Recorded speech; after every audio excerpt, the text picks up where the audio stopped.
Hello friends, स्वागत है आपका एक बार फिर से अपने यूट्यूब चैनल नॉलेज में। आप सभी अपना आईटीआर जिसे हम इनकम टैक्स रिटर्न बोलते हैं वो किस प्रकार फिल कर पाएंगे। आज की पूरी प्रोसेस यही है।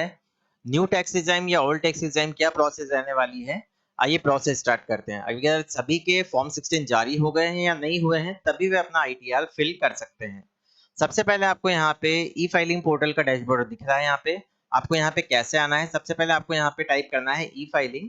इस पे क्लिक करेंगे तो फर्स्ट ऑप्शन मिलेगा, इस पे हमें क्लिक करना है। देन अगर आप फर्स्ट टाइम यहाँ पे अपना आईटीआर फिल कर रहे हैं तो आपको पहले खुद को रजिस्टर करना होगा। अगर आपने पहले भी आईटीआर फिल किया हुआ है तो आपको डायरेक्ट लॉगिन बटन पे क्लिक करना है। लॉगिन बटन पे क्लिक करने के बाद आपको यहाँ पे एक मैसेज मिलेगा आपका पैन नंबर इंसर्ट करने का, जिसमें आपको यहाँ दिख रहा है enter your user ID.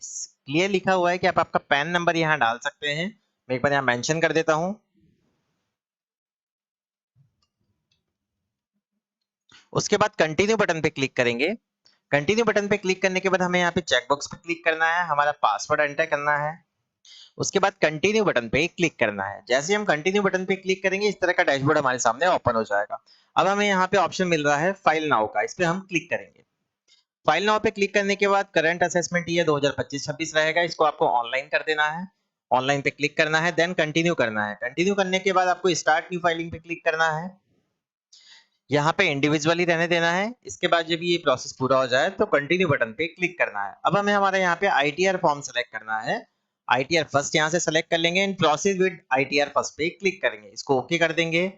Let's get started पे क्लिक करेंगे। जैसे इस पे क्लिक करेंगे आपको ऊपर ऊपर एक टिकिंग मिल जाएगी, यहाँ पे आप टिक कर सकते हैं, अदर पे भी आप टिक कर सकते हैं। तो इसको हम यहाँ पे सिंपल कंटिन्यू बटन पे क्लिक करेंगे, देन ओके कर देंगे। ओके करने के बाद इसको थोड़ा सा हम स्क्रॉल करेंगे। स्क्रॉल करने के बाद अब आप यहाँ देखेंगे कि आपको यहाँ पे 5 इन्फॉर्मेशन कंप्लीट करनी है। Personal information, gross total income, total deduction, tax paid and verify your tax liability detail. अगर आपके पास फॉर्म 16 इशू हो गया है तो आप उसको सामने रखिए एंड उसके बाद ही यहाँ फिलिंग प्रोसेस स्टार्ट कीजिए। सबसे पहले हम यहाँ पर्सनल इन्फॉर्मेशन पे ही क्लिक करेंगे।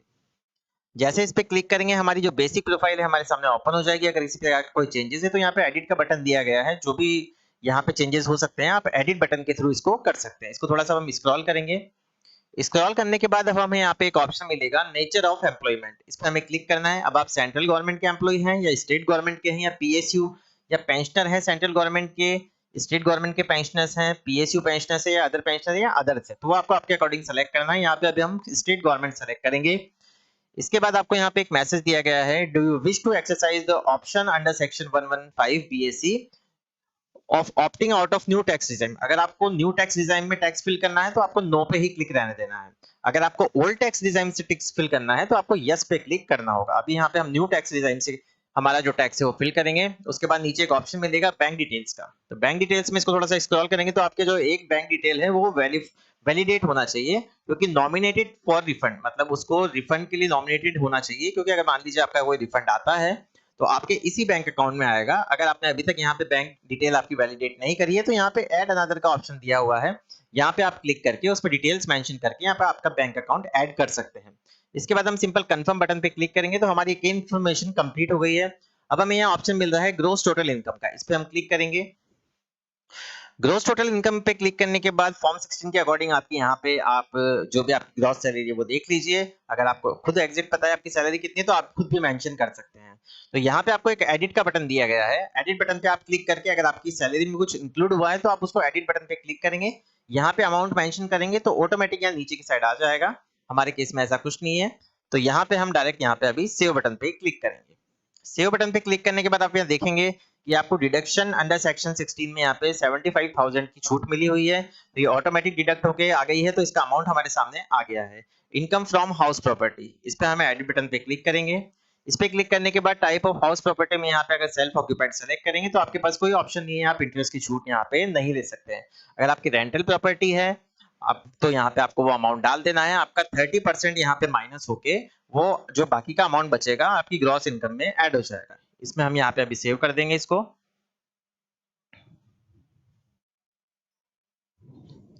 सेव करने के बाद ये हो गई बात इनकम फ्रॉम हाउस प्रॉपर्टी की, क्योंकि यहाँ पे न्यू टैक्स में आपको नहीं मिलेगी रीजन, जो यहाँ पे जो भी एग्जाम्पशन है वो नहीं मिलेगी। तो इसके बाद हमें यहाँ पे ऑप्शन मिलता है इनकम फ्रॉम अदर सोर्सेज, इसमें हम क्लिक करेंगे तो हम देखेंगे यहाँ पे interest from deposit and interest from saving bank account. तो ये कितना आ रहा है और कहाँ से आ रहा है, आपको कैसे पता चलेगा कि एग्जैक्ट अमाउंट यहाँ पे आपको कैसे मेंशन करना है।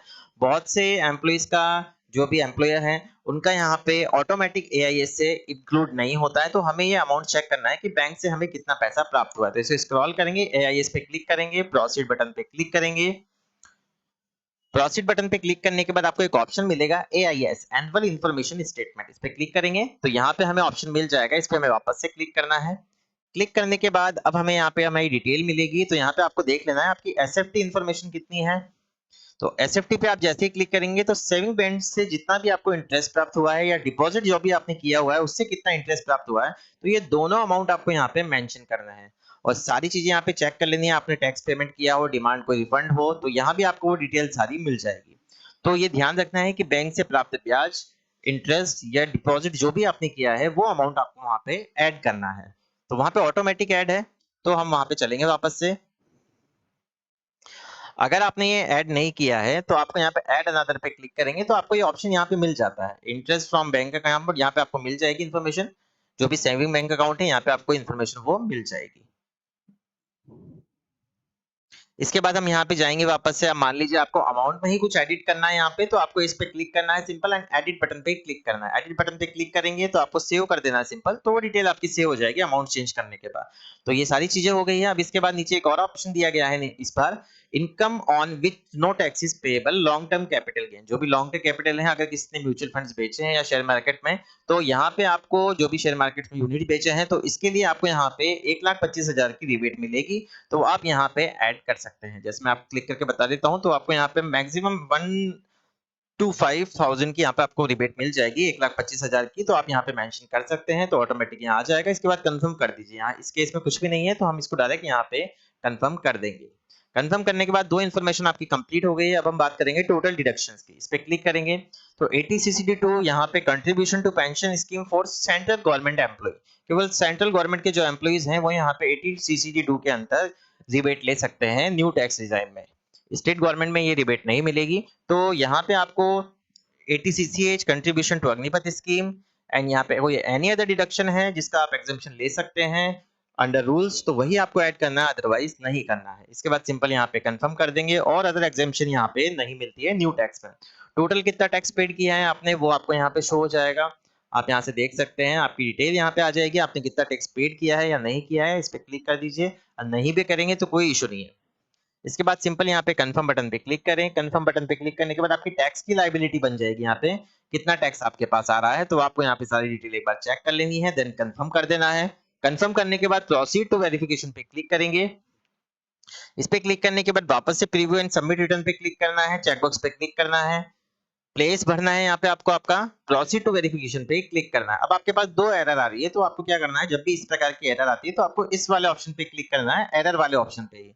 तो जहां पे ये एरर आ रही है वो आपको दिख जाएगी, तो आपको ये जो नेचर ऑफ एग्जेम्प्ट अलाउंस है इसको डिलीट कर देना है यहाँ से। ये जो भी डिडक्शन यहाँ हमारे पास आ रही है एग्जाम के लिए, इसको हम डिलीट कर देंगे वन बाय वन डिलीट करने के बाद वापस से सेव करेंगे, वापस से कंफर्म करेंगे, प्रोसीड टू वेरिफिकेशन करेंगे, उसके बाद preview and submit your return पे क्लिक करेंगे, चेकबॉक्स पे क्लिक करना है, देन प्रोसीड टू वैलिडेशन पे क्लिक करेंगे। अब आप देखेंगे वैलिडेशन सक्सेसफुल हो गया है, इसका मतलब किसी प्रकार का कोई एरर नहीं आया। अब हम यहाँ पे प्रीव्यू पे क्लिक करेंगे। प्रीव्यू पे क्लिक करने के बाद प्रोसीड टू वैलिडेशन पे क्लिक करना है, देन हमें यहाँ पे प्रोसीड टू वेरिफिकेशन पे क्लिक करना है। इसके बाद हम यहाँ पे तीन तरह से हमारा वेरीफाई कर सकते हैं, तो यहाँ पे ई वेरीफाई नाउ पे हमें अभी क्लिक करना है, कंटिन्यू बटन पे क्लिक करेंगे। इसके बाद हमें मैसेज मिलेगा, I would like to verify using OTP on mobile number registered with Aadhaar. तो इसको हम यहाँ से सेलेक्ट कर लेंगे। सेलेक्ट करने के बाद कंटिन्यू बटन पे क्लिक करेंगे, चेकबॉक्स पे क्लिक करेंगे, जनरेट आधार ओटीपी पे क्लिक करेंगे। जैसे हम जनरेट आधार ओटीपी पे क्लिक करेंगे, हमारी जो डिटेल्स है, जो भी हमारा यहाँ पे ओटीपी आएगा वो हमें यहाँ मेंशन कर देना है, वैलिडेट कर देना है। जैसे आप वैलिडेट कर देंगे तो आपका यहाँ पे आईटीआर सक्सेसफुली फिल्ड हो जाएगा। तो ये पूरी प्रोसेस है कि आपको आपका आईटीआर कैसे फिल करना है। तो यहाँ पे आप आपका आईटीआर अगर वहां से कॉपी डाउनलोड नहीं कर पाते हैं तो इनकम टैक्स रिटर्न पे जाइए, व्यू फाइल रिटर्न्स पे क्लिक कीजिए।